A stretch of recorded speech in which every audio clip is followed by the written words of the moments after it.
पास आना चाहता हूं, कैसे देखा जाए इन दोनों राज्यों के चुनाव को, कैसे देखते हैं आप?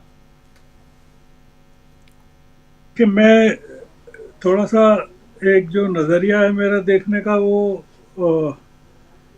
एक तो कंजर्वेटिव तरीका हो सकता है देखने का, जिसको एक नैतिक नज़रिया जिसको शुक्ला जी ने बयान किया, या प्रशांत टंडन जी जो कह रहे हैं, या मैं सुन रहा था इनको शकील साहब को भी। एक तो हम जो मुद्दा उठा रहे हैं वो नैतिकता का उठा रहे हैं। नैतिकता का मुद्दा ये उठा रहे हैं कि देखिए आपने किन लोगों को टिकट दिया। सीता सोरेन को दे दिया, या गीता कुंडा को दे दिया, या रघुवर दास के बेटे को या बहू को दे दिया। एक तो मुद्दा ये है, जी। वो नैतिकता का मुद्दा है। आप एक अनैतिकता में यकीन करने वाली पार्टी से नैतिकता का मुद्दा उठा रहे हैं।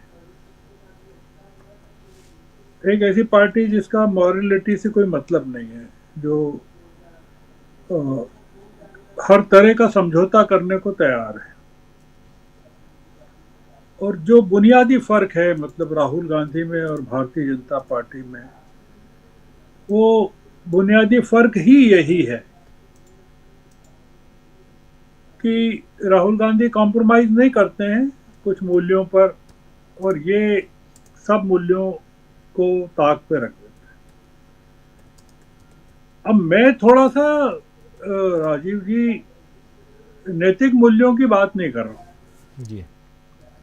मैं ये कर रहा हूँ कि भारतीय जनता पार्टी जो कर रही है, जो हरियाणा में उसने किया, और जो कांग्रेस ने गलती की, और जो महाराष्ट्र में वो करने जा रही है, और झारखंड में जो कर रही है, वो ये कर रही है कि विनिंग कैंडिडेट्स को वो खड़ा कर रही है।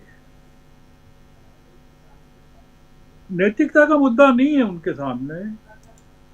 उनको ये देखना है कि चंपई सोरेन जीत सकते हैं कि नहीं। और चंपई सोरेन का बेटा, हालांकि भारतीय जनता पार्टी ने का जो नैतिकता का जो मापदंड है जो उन्होंने गुजरात में अपनाया था, वो ये था कि एक परिवार से एक कोई टिकट देंगे। पर हुआ क्या, गुजरात में जब विद्रोह हुआ तो उन्होंने गुजरात में भी एक्सेप्शंस कर दिए। वहाँ के जो आदिवासी नेता थे उनके परिवार में दो लोगों को टिकट दे दिए। आप उन लोगों से नैतिकता की बात कर रहे हैं जिनके लिए नैतिकता का कोई कोई मतलब नहीं है। तो अब क्या स्ट्रेटेजी ये नहीं हो सकती कि आप उनकी इस बात के लिए आलोचना करेंगे, देखिए आपने किन लोगों को टिकट दे दिया। स्ट्रेटेजी ये होना चाहिए कि भाई ठीक है आपने दे दिया, मरांडी को दे दिया, बाबूलाल जी को, तो अब हम आपका मुकाबला किससे करेंगे, ये मुद्दा है। क्योंकि भारतीय जनता पार्टी, जैसे जेडीयू को 2 सीटें दी उन्होंने, मान लीजिए 81 सीटों में से 66 सीटें उन्होंने खुद ले ली। अब जेडीयू ने मान लीजिए कि नीतीश कुमार ने बड़ी तैयारी की थी, वहां 16 कैंडिडेट्स के नाम दिए उन्होंने कि 16 हमको चाहिए, उनको 2 दे दिए।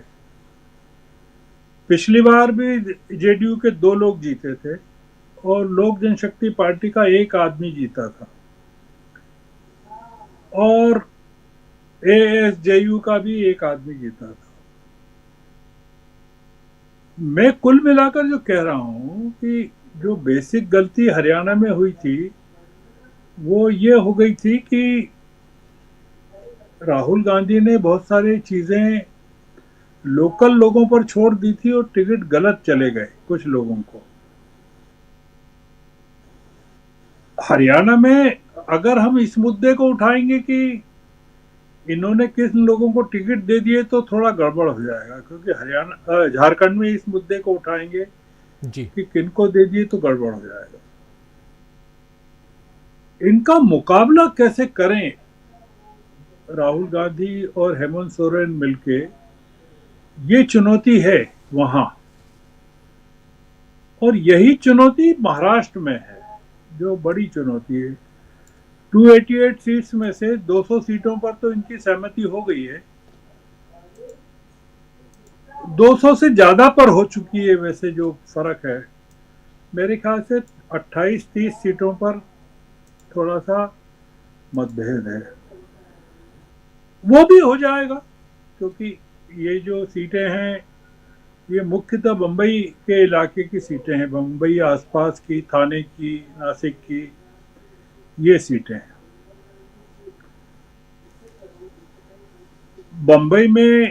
बम्बई चूंकि राज करता है पूरा महाराष्ट्र पर, तो बम्बई पर सबकी, सारे दलों की, जैसे एकनाथ शिंदे का जो असर है वो थाने के इलाके का है पूरा का पूरा, पूरे महाराष्ट्र में नहीं है उनका।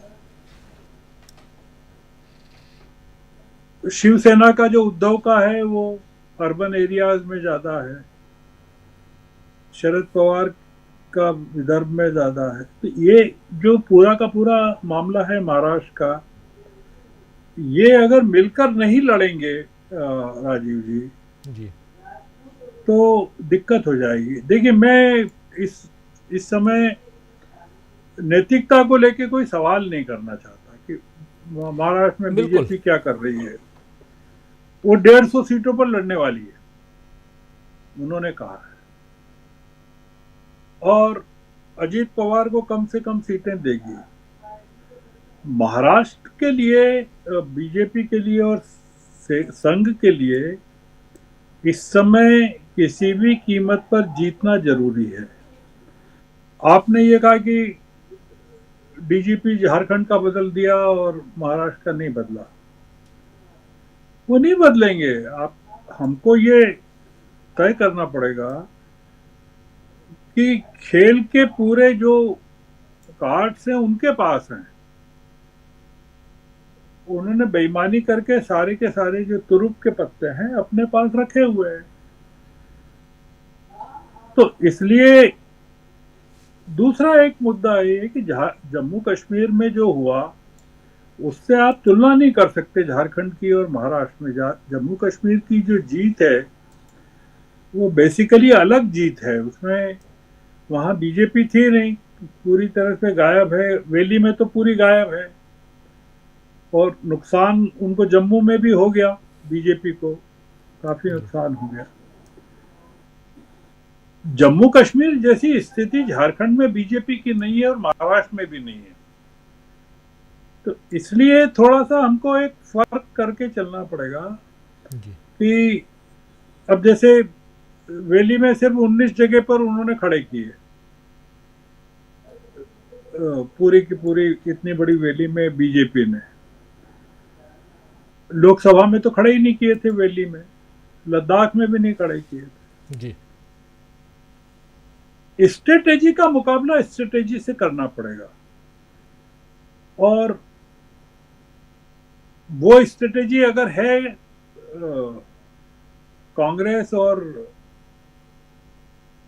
शिवसेना और शरद पवार के पास, तो काम चल जाएगा।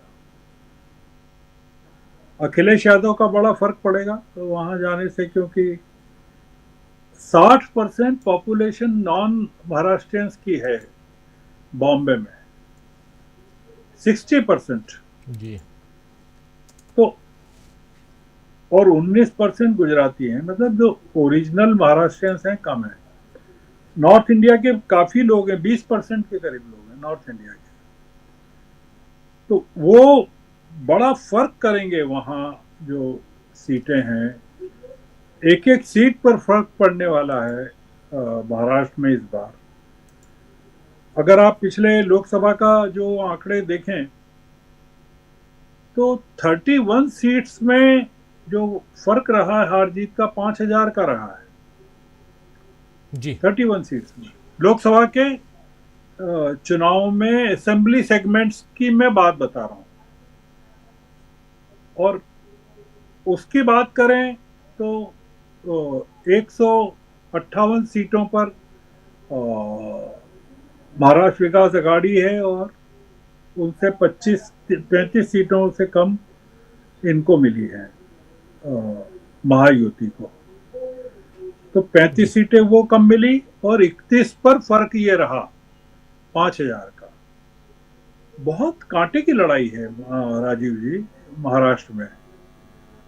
तो हम चाहे जो एक उठाते रहे मुद्दे कि ये पूरे अनैतिक काम कर रहे हैं, सब कर रहे हैं, करेंगे, वो तो जीतने के लिए सब करेंगे।